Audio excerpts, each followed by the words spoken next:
me to some kinds of evil, like maybe I'm a little bit greedy, or maybe I get into a little bit of debt, but that's not like killing someone. That's not like really bad. I mean, the love of money doesn't really lead to everyone to every kind of evil, right? So we cop out and say, well, maybe I'm just going to be doing a little bit of bad stuff, but it's not really bad stuff, right? Well, just think about this. The love of money doesn't lead to adultery. The desire for money isn't what causes someone to go fool around with someone else's spouse. It's not money that leads to there usually. However, think about this. The desire for money is at its core selfish. Because money is like this limited commodity. And if I get more, that means you get less. Right? And so if I want to be rich, someone else has to have less. That's the way it works.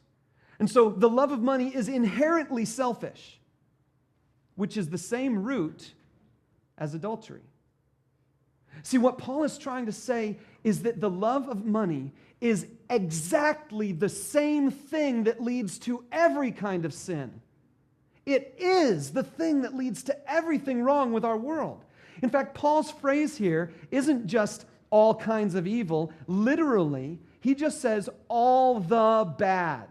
All the bad. Everything bad. Everything that is not good. The love of money is at the core because it touches on the deepest level of all of that. So here's the momentum principle I want you to jot down. It goes like this. The desire for money leads to all kinds of evil. Leads to all kinds of evil. So at the end of this verse, at the end of 1 Timothy 6:10, Paul describes a little bit of what he means. When he says all kinds of evil, he gives us two kinds of evil. Check it out.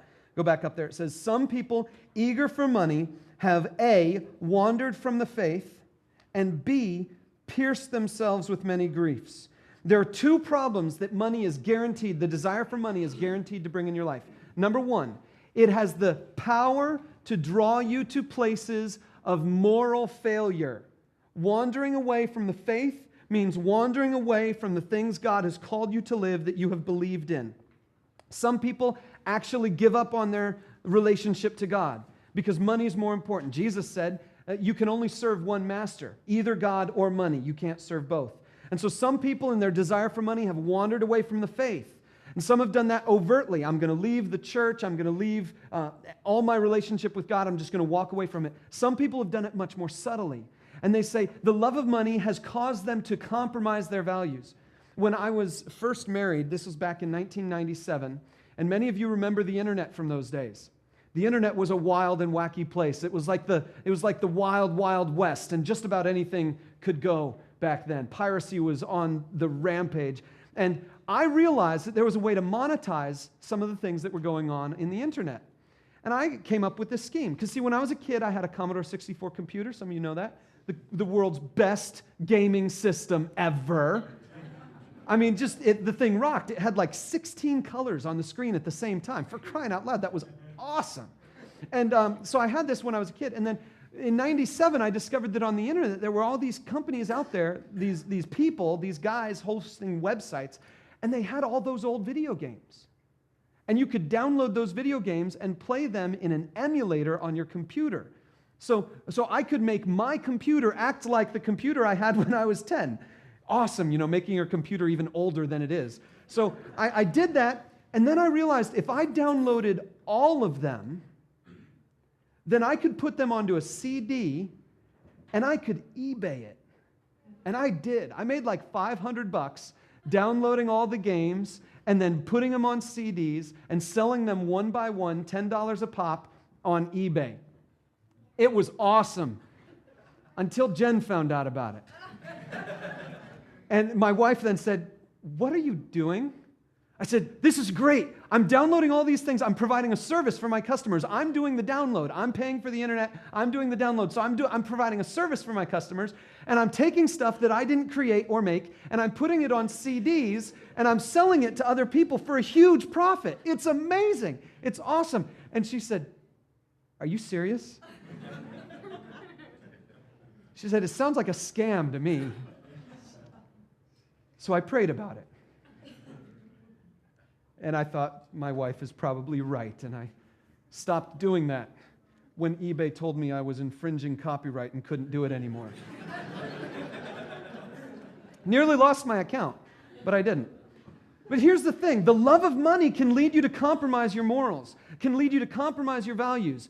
I don't steal. I don't pirate anything that's on the internet. I don't like to collect, hordes and hordes of music and stuff just to have it on my computer, downloading from all over the place. I'm pretty much of a stickler by keeping by these laws and regulations on licensing and copyright and stuff like that.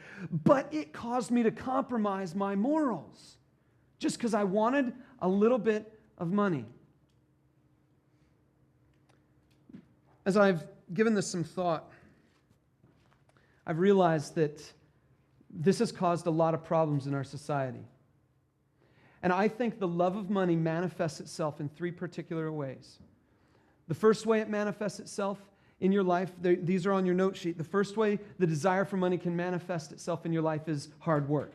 And you'll tell yourself, I'm working hard. And you've got 2 jobs, maybe you've got 3 jobs, maybe you're working overtime. And you're telling yourself, I'm working hard.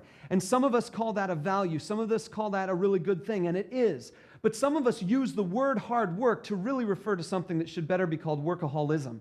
And we're just addicted to doing more and more and more so that, not that our family is better taken care of, even though we lie to ourselves and say that, it's so that we have more money. You wouldn't work for your job and work for your boss an extra 20 hours and your boss say, okay, work 20 more hours for me and I'll make sure your family goes to Disneyland. Or work 20 hours for me and then I'll go over to your house and I'll play games with your kids. No, working more doesn't make your family better. Working more is for money. So hard work is one way it manifests itself.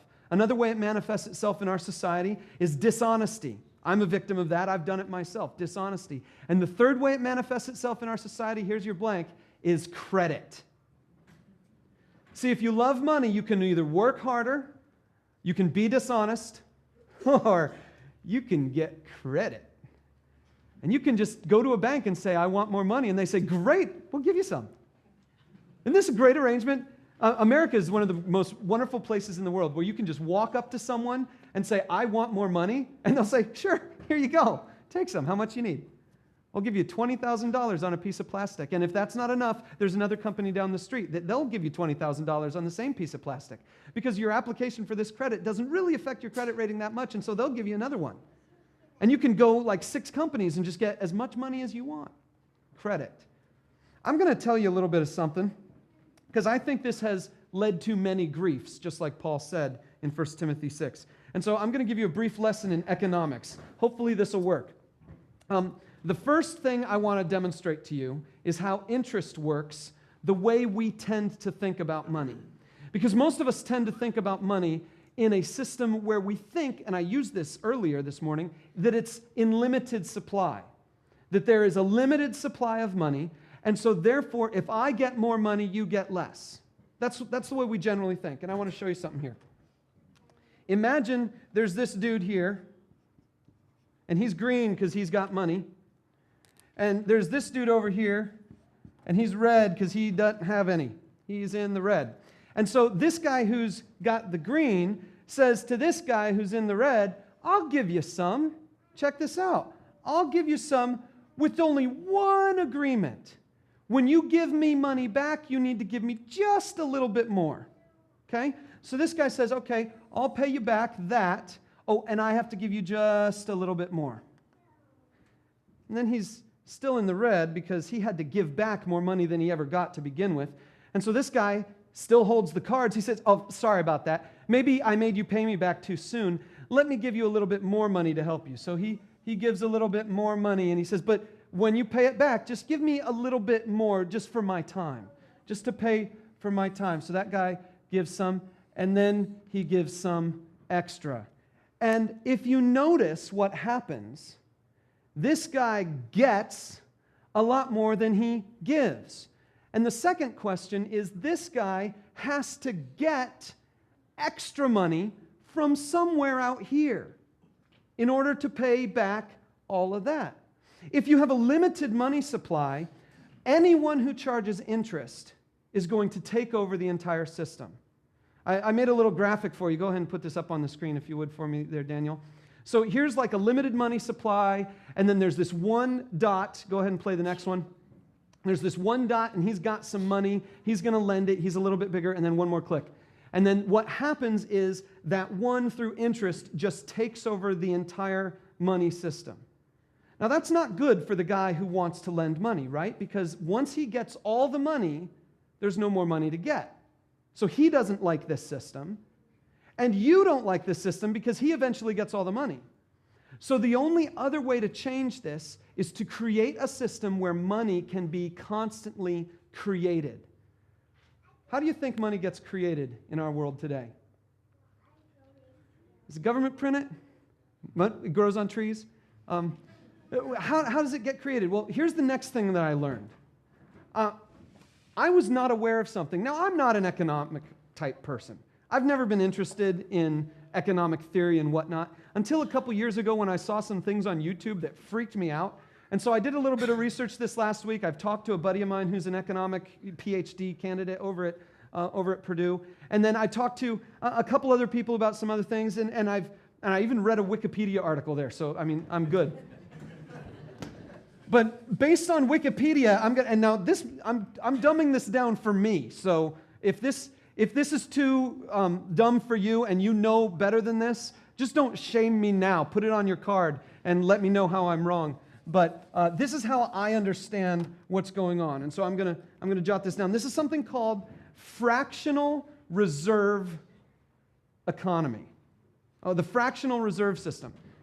When I first heard this just blew me away. Okay, let's say you go to the bank and you give them $100, right? So let's say here's $100, and we're just going to mark off. It's like a ruler. We're going to pretend it's like a ruler, and that's the amount of money you just gave them. It's a whole $100. Guess what the bank does with your $100? How many of you have seen It's a Wonderful Life? Yeah. At the end of the movie or in the middle of the movie, there's the guy, maybe it's at the beginning of the movie, the banker, Jamie Stewart's character, and George, he's like, your money's not here. It's in John's house. And your money's not here. It's in Red's house. And I can't give you the money, so he's telling us a little bit about banking there. But what you don't realize is they don't take all the money and put it in John's house, and